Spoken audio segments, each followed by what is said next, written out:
நாங்க எந்திரிக்கும் போது எப்பயுமே அவர் எந்திரிச்சு எப்பயுமே எல்லாத்தோடைய பேச்சை நிப்பாட்டுவாரு. இன்னைக்கு அவருக்கே அந்த உணர்வு வருது, நான் பேசும்போது எல்லாரும் குறுக்கிடுறாங்கன்னு. இன்னுமேட்டு எதிர்கட்சி தலைவர் சொன்ன மாதிரி இன்னுமேட்டு அவர் இனிமேட்டு குறுக்கீடுகள் இல்லாமல் எதிர்காலத்தில் இருப்பாருங்கிறது பதிவாகும். இதுதான் நம்ம நேஷனல் சொன்னார்கள். நாங்க ஒரு கேள்வி கேட்டா அது திசை திருப்புற மாதிரி மடைமாற்ற மாதிரி இந்த அவை நடவடிக்கை எடுத்துட்டு போறீங்கன்னு இனிமேல் எங்களுடைய உறுப்பினர் திரு ஆசின் அவர்கள் அடிக்கடி குறுக்கிடுவார். 6 எம்எல்ஏ தொகுதி வேக்கண்டா இருக்கு. அந்த மக்களுடைய குரலை கேட்பதற்கு யாரும் இல்லைன்னுங்கிற ஒரு பதிவு பண்ணாரு. மாண்புமிகு முதலமைச்சர் அமைச்சர்களை ஒவ்வொரு மாவட்டத்திற்கும் ஒரு ஜியோ போட்டு ஆல்ரெடி அப்பாயின்மெண்ட் பண்ணியிருக்காரு. ஒவ்வொரு மாவட்ட அமைச்சருடைய பொறுப்பு அந்தந்த மாவட்டத்தில் கூட அனைத்து சட்டமன்ற உறுப்பினர் தொகுதியை எல்லா பிரச்சனையிலும் கேட்டு உடனடியாக நடவடிக்கை எடுக்கிறது தான் மாண்புமிகு முதலமைச்சர் ஆல்ரெடி அப்பாயின்மெண்ட் பண்ணியிருக்கிறார். அந்த 6 சட்டமன்ற உறுப்பினர்கள் எந்த ஒரு கூட்டத்தொடரில் கூட கலந்து கொள்ளாம தன்னுடைய பதவி ராஜினாமா பண்ணிட்டாங்க. யாரையும் அவர் குற்றம் சாட்டல, அது மக்களுடைய முடிவுக்கு அவர் விட்டு விட்டார். ஃபுல் மூன் சேல் காலை 9 மணியிலிருந்து இரவு 12 மணி வரை ஆகஸ்ட் 27 ஒரு நாள் மட்டும். ஆச்சி மசாலா எந்த சமையலும் ருசி தேடும் ரகசியம் 20 ரூபாய். டயா பூஸ்டர் சுகரை கண்ட்ரோல் பண்ணும், உங்க ஆரோக்கியத்தை மீட்டு தரும். சர்க்கரையை கட்டுப்படுத்துறதுக்கான எளிமையான வழிமுறை, இயற்கையான வழிமுறை. அனைத்து மருந்து கடைகளிலும் கிடைக்கும். மாண்புமிகு எதிர்கட்சி தலைவருக்கு நன்றி. இன்னைக்குதான் அவரே ஒத்துக்கிட்டாரு. நாங்கெல்லாம் பேசும்போது சட்டமன்ற உறுப்பினர் ஆசிரியர் எப்பயுமே எந்திரிச்சு குரல் கொடுப்பாரு அப்படின்னு. இந்த வழி இன்னைக்கு அவருக்கு தெரியுது. நாங்க எந்திரிக்கும் போது எப்பயுமே அவர் எந்திரிச்சு எப்பயுமே எல்லாத்தோடைய பேச்சை நிப்பாட்டுவாரு. இன்னைக்கு அவருக்கே அந்த உணர்வு வருது, நான் பேசும்போது எல்லாரும் குறுக்கிடுறாங்கன்னு. இன்னுமேட்டு எதிர்கட்சி தலைவர் சொன்ன மாதிரி இன்னுமேட்டு அவர் இனிமேட்டு குறுக்கீடுகள் இல்லாமல் எதிர்காலத்தில் இருப்பாருங்கிறது பதிவாகும். எதிர்கட்சி தலைவர் அவர்கள், பேரவைத் தலைவர் அவர்களே, இதுதான் நம்ம நேஷனல் சொன்னார்கள். நாங்க ஒரு கேள்வி கேட்டா அது திசை திருப்புற மாதிரி மடைமாற்ற மாதிரி இந்த அவை நடவடிக்கை எடுத்துட்டு போறீங்கன்னு இனிமேல் எங்களுடைய உறுப்பினர் திரு ஆசின் அவர்கள் அடிக்கடி குறுக்கிடுவார். மாண்பு உறுப்பினர் ஆஸ்டின் அவர்கள், மாண்பு பேரவைத் தலைவர் அவர்களே, அவை முன்னவர் அவர்கள் இங்கே ஒரு கருத்தை சொன்னார்கள். மானிய கோரிக்கையிலே இங்கே பேசுகின்ற பொழுது மானிய கோரிக்கையிலே பேசுங்கள் என்று சொன்னார்கள். மானிய கோரிக்கையில் தான் பேசணும். இருந்தாலும் கூட பல பேர் பல உறுப்பினர் அன்றைக்கு நம்முடைய நீர்வளத்துறை அமைச்சர் அவர்கள் கூட மானிய கோரிக்கையிலான விவாதத்திற்கான பதிலுரையே இல்லாமல் 1 மணி நேரம் ஏதோ பொதுக்குழுவிலே பேசுவது போல பல்வேறு கருத்துக்களை சுவாரஸ்யமாக சொன்னார்கள். நாங்களும் 1 மணி நேரம் கேட்டுகிட்டே தான் இருந்தோம். எல்லாம் முடிச்சுட்டு பதிலுரை சொல்லுவார் பார்த்தா பதிலுரை இல்லை. அதனால் 1-2 மக்களுடைய கருத்துக்களை மட்டும் நாங்கள் எடுத்து வைத்து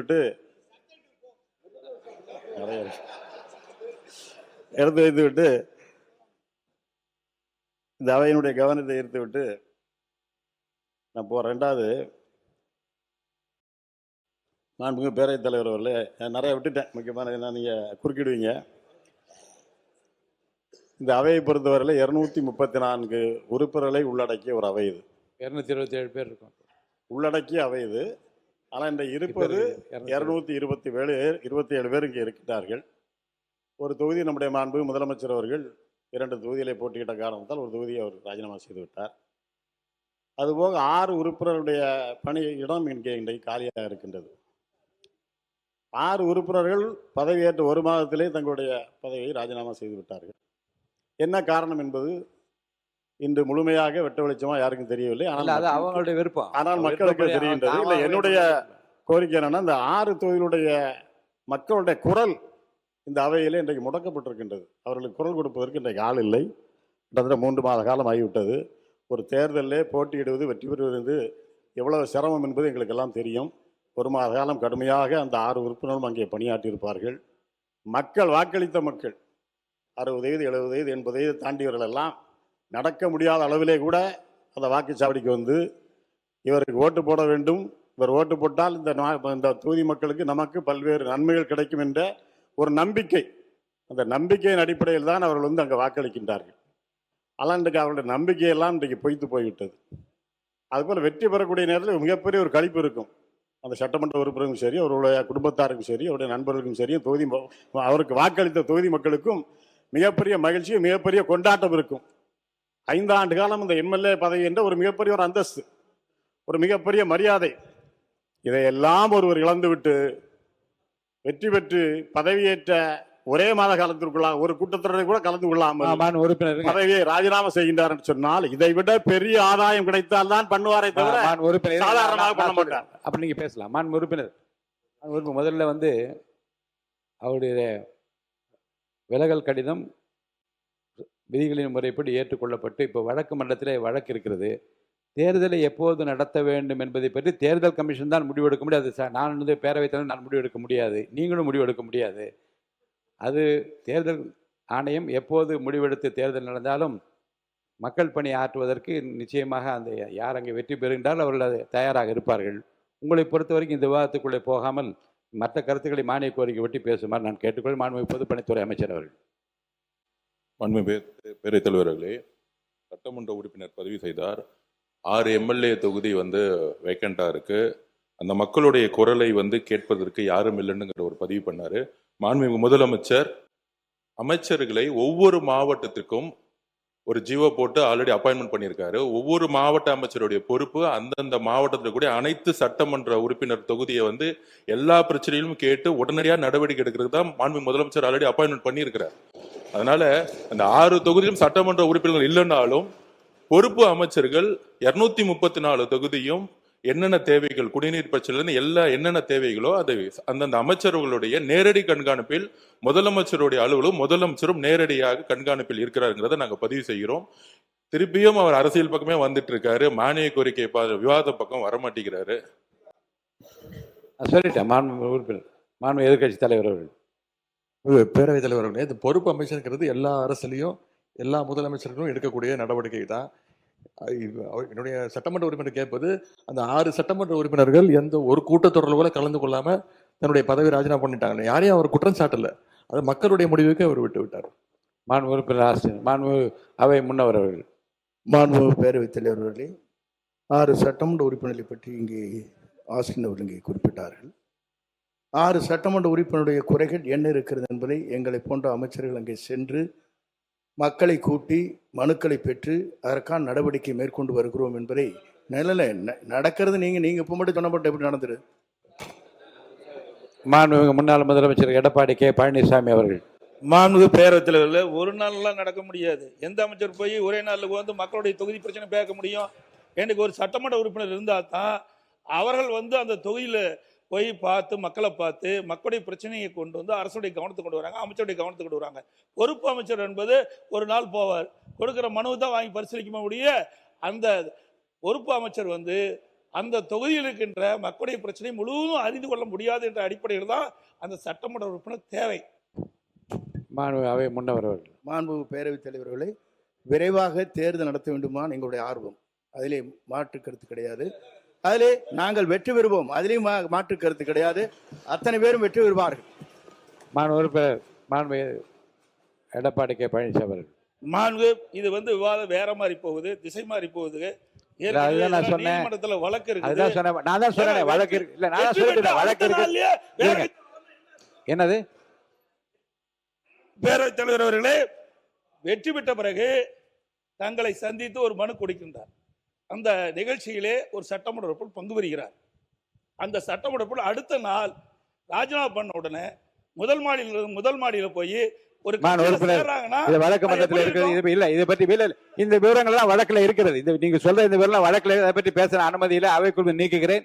நீங்க சொல்ற ஒரு கருத்து இல்ல இல்ல இல்ல இல்ல இல்ல அப்படி இல்ல. நீங்க வழக்கு இல்லைங்க, வழக்குல இந்த பிரச்சனை நீங்க சொல்லியிருக்கீங்க. இந்த வழக்கில் இந்த பிரச்சனை குறித்து இருக்கு இல்ல. நீங்க இல்ல இல்ல அதெல்லாம் ஒன்றும் பாருங்க இல்ல இல்ல இல்ல இல்ல உணர்ச்சி வசப்படா இல்லைங்க, இல்ல உணர்வு இல்லைங்க, இல்ல உணர்ச்சி வசப்படாது. நிதானமா பேசுங்க, உங்க கருத்தை நிதானமா சொல்லுங்க.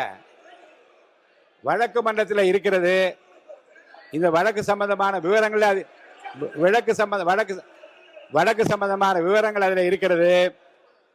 இருங்க, வழக்கு முடிந்தவுடன் தேர்தல் கமிஷன் எப்போது தேர்தல் மாண்பு அவை முன்னவர் மாண்பு பேரவைத் தலைவர் அவர்களே, இருங்க, மாண்பு பேரவைத் தலைவர் அவர்களே, இருங்க, மாண்பு பேரவைத் தலைவர் அவர்களே, குதிரை பேரம் என்றெல்லாம் பேசினார்கள். அருணுக்கு இருங்க நான் சொல்லி முடிக்க வரைக்கும் சொல்லி முடிக்க வரைக்கும் இருங்க. மாணவர் பேசுங்க. மாணவர் உறுப்பினர் நான் பேசுறேன். மாணவர் அவை முன்னவர் உட்காருங்க. மாண்பு பேரவைத் தலைவர் நான் சொல்லிடுறேன். நான் மாணவர் இல்ல, இல்ல. அவை முன்னவர் அது சொல்றேன் அவை நானு. முன்னவர் இது கருத்து சொல்லிட்டீங்க போதும்.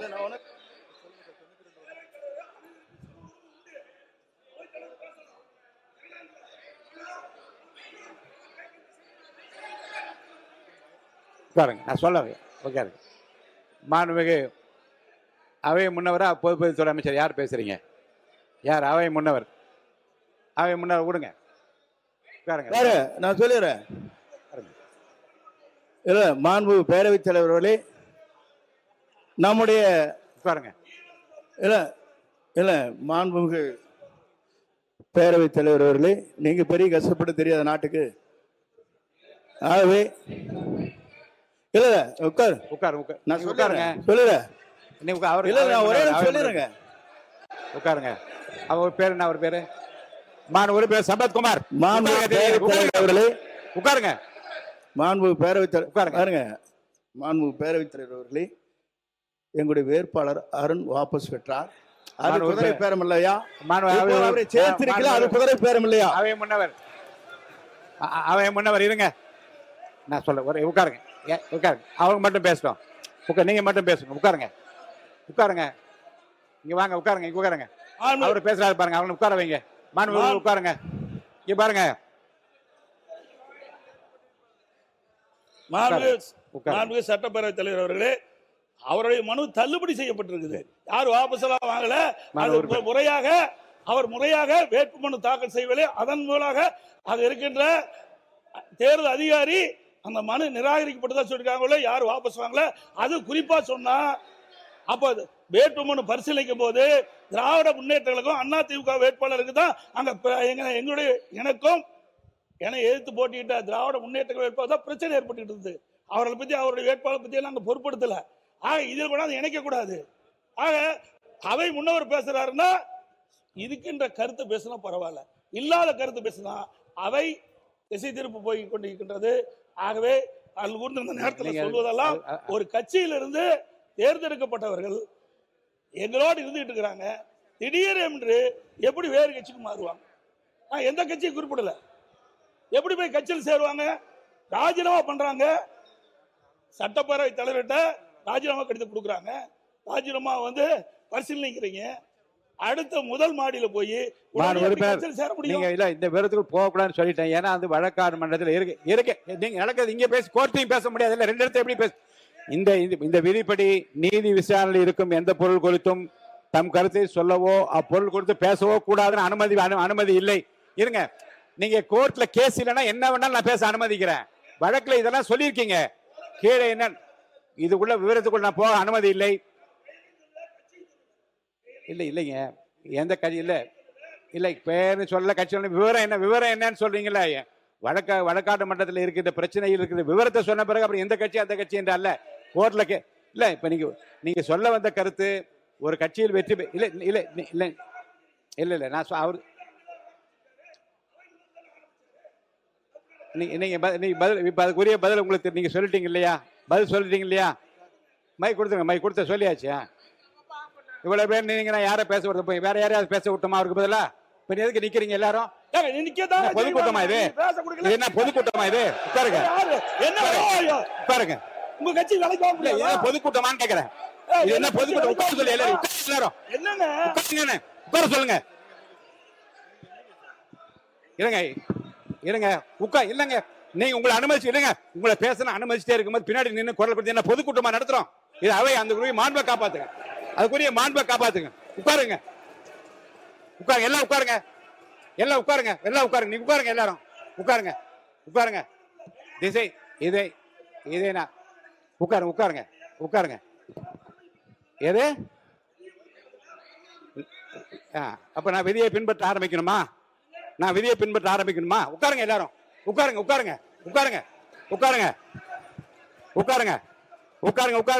பாருங்க, மாண்பு உறுப்பினர் முன்னாள் முதலமைச்சர் எடப்பாடி பழனிசாமி அவர்களுக்கு நான் சொல்றேன், இது மாதிரி ஆகுமா ஆகாதா என்பதை மக்கள் தீர்மானிப்பார்கள். ஏற்கனவே தீர்மானித்து விட்டார்கள். இருங்க, உட்காருங்க உட்காருங்க. நான் முதல் நாள் இருந்து உங்களுக்கு சொல்றேன், உணர்ச்சி வசப்படாமல் பேசுங்கள். சொல்ல உணர்ச்சி வசப்படாமல் பேசுங்கள். இது 3 முறை உங்களுக்கு நான் சொல்லிட்டேன். நான் சொல்றேன், எதற்காக வேகமாக இல்ல உங்கள் உடலை வருத்திக் கொள்ளக்கூடாது என்பதற்காக நான் சொல்றேன். அருள் கூர்ந்து சொல்றேன், அமைதியா பேசுங்க. நீங்க சொல்ல வந்த கருத்தை நீங்க அமைதியா சொல்லுங்க, நான் ஏற்றுக்கொள்ள தயாரா இருக்கேன். ஒண்ணுதான், இருங்க. ஒரு கட்சியில் வெற்றி பெற்றவர்கள் அவர்களாவே முன் வந்து ராஜினாமா செய்துவிட்டு வேறு கட்சியிலே சேர்கிற போது என்னென்ன சங்கடங்கள் சிரமங்கள் இருக்கிறது முதல் உரையில் நீங்க விளக்க. ஏங்க குறுக்க பேசுறீங்க? என்ன குறுக்க பேசுறீங்க? உட்காருங்க. என்னங்க இது? உட்காருங்க. என்ன உட்காருங்க. உட்காருங்க. தெரியும், உட்காருங்க. தெரியுங்க, உட்காருங்க. எல்லாரையும் தெரியும், உட்காருங்க. இருங்க. இருங்க. ஒரு கட்சி தலைமைக்குரிய உள்ள உணர்வினை முதல் உரையில் நீ குறிப்பிடுகிற போது எவ்வளவு பேர் உழைச்சாங்க, 6000 பேர் வேலை செஞ்சாங்க, இவ்வளவு பேருடைய உழைப்பில் தான் ஜெயிச்சாங்க என்று உங்களுடைய உள்ள உணர்வுகளை எல்லாம் நீங்கள் நல்லா பதிவு செஞ்சீங்க. பதிவில் இருக்கு, நான் ஃபுல்லாக படித்து பார்த்தேன். ஒரு கட்சியினுடைய தலைமையிலிருந்து ஒரு விலகி போகிற போது ஒரு கட்சி தலைமைக்கு ஏற்படுகிற இழப்பு குறித்தும் வருத்தம் குறித்தும் நிறைய பேசியிருக்கீங்க. அதெல்லாம் குறிப்பில் இருக்கிறது. இப்போது இந்த பிரச்சனையில் உறுப்பினர் ஆஸ்டின் பேசிய பிறகு தேவையில்லாத விவாதங்கள் வளர்ந்து கொண்டிருக்கிறது. சொல்லி முடிச்சார். அவை முன்னவர் இருங்க. அது அவை முன்னவர் அவை சொல்லி நான் தானே சொல்றேங்க. அவை முன்னவர் தவிர்த்திருக்கலாம். இருங்க. அவை முன்னவர் தவிர்த்திருக்கலாம். கொஞ்சம் இருங்க. வழக்கு மன்றத்தில் இருக்கிற எந்த பிரச்சனை குறித்தும் மேற்கொண்டு அதிலே விவாதங்களை வளர்த்து கொள்ளாமல் இந்த பிரச்சனை இத்துடன் நான் முடித்து விடுகின்றேன்.